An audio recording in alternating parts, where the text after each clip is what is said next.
All right, now, next we're going to talk about Cudgeler. Cudgeler is a Magic Affinity Dwarf champion that is an attack-based champion. He is one of the 4 rares needed to fuse Bonekeeper. Bonekeeper is currently an epic ingredient to fuse Kantra. She is currently the legendary fusion that we have going on right now. It's only got 5 days left in the event. And is Cudgeler worth it to fuse? Is Cudgeler worth it to keep for your account? Can Cudgeler help progress your account in any way, let alone efficiently and effectively? I don't know. You're the only one that can actually answer that question.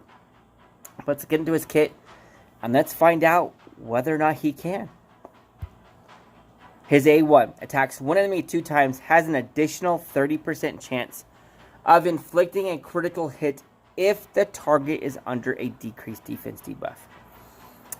Okay, that skill, that A1 has potential to do some decent nice damage. But a 70% crit rate, and that can hit. 2-hit A1, I also like that. Anything over a 1-hit A1 is nice. His A2 places a counterattack and a 25% increased attack buff on this champion for 2 turns. Grants an extra turn on a 4-turn cooldown when booked. Selfish skill. I do not like it, especially for the counterattack. I do not like selfish skills that put buffs or anything on the champion and then automatically has a mechanic to take an extra turn. Especially if it's a defense-based aura. Defense-based buff, like counterattack, defense up, health regeneration potentially okay, shields, stuff like that. Are all designed to be effective when hit by the champion. You put it on for a 2-turn duration and then you take an extra turn, one of those turns are gone. You just wasted 50% of that buff's potential. I don't like that one bit. Increased attack is a different story. You're still going to utilize it in the next turn, both turns. Got it. Selfish skill, extra turn, loses its potency by 50% on the counterattack. I don't like it. His passive has a 20% chance of placing a 30% decreased defense debuff for 2 turns when attacking targets with higher defense than this champion. Has a 20% chance of decreasing the damage taken by 20% when attacked by enemies with higher attack than this champion. Okay, interesting. His A1 is the only damage output he has. It's attack based, okay?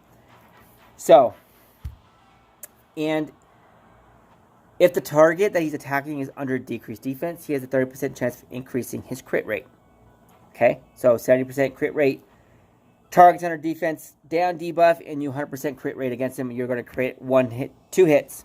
Okay, his A2 is the one that has the counter attack and the increased attack buff. Then his passive, chance to place a 30% chance only, 20% chance of placing a decreased defense debuff at the small version for 2 turns if they have a higher defense. Otherwise, has a chance of damage mitigation if they have a higher attack. He has an interesting little kit that I think is too complicated. I don't think it's worth it. I don't think he could actually help progress your account. Maybe in the dungeons that he could find a place to sit there if you put some kind of niche set on him, potentially. You give him like a provoke set, maybe, to where when he attacks with his A1, you provoke them. So they have to attack him to proc this right here, this passive right here. Maybe I'd say build him in defense so that you damage mitigation because they have more attack than him. So he just stays alive. And then cycle that and compare that and pair that with his counterattack. So you can help keep that provoke on the champion maybe. And help focus and direct them to him rather than another champion. Maybe. I'm stretching it right now. I'm reaching. I would say our automatic fusion material for my book. He's automatic fusion material. You shouldn't keep him to be able to invest. If you happen to have him and you are in early game and you have him, build him, use what you got. Don't get me wrong. Mid-game, I think by mid-game, he is obsolete and a waste of space for your account.